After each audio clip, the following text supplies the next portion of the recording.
Seminary was an inspirational practice of one small society of shared study, service, and support, seeking to live into the good news that Jesus of Nazareth proclaimed as the empire of God.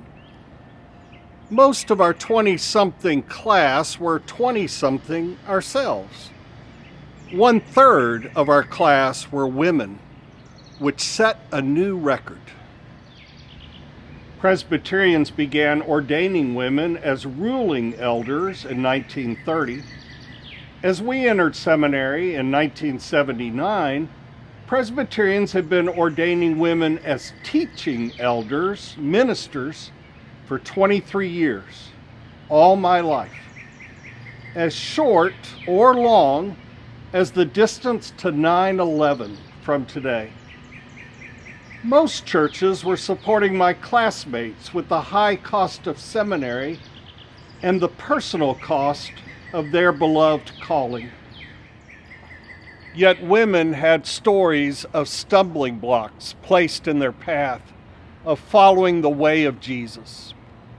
Some men justified their prejudice with biased biblical babble, reciting a few verses they used to keep women and God from having a choice. The struggle meant that the most gifted and talented in my class were the ones who had persevered through the obstacles.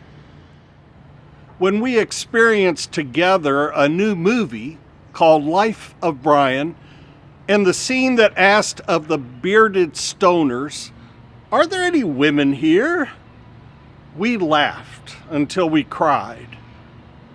4 years later, I cried as we compared job interview stories.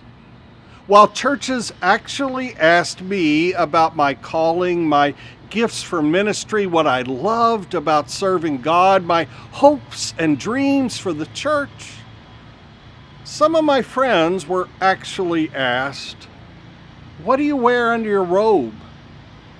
Can you lock up the church at night?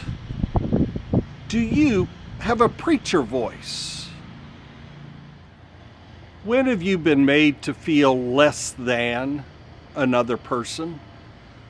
What has diminished your freedom to choose? How has overcoming obstacles strengthened your abilities?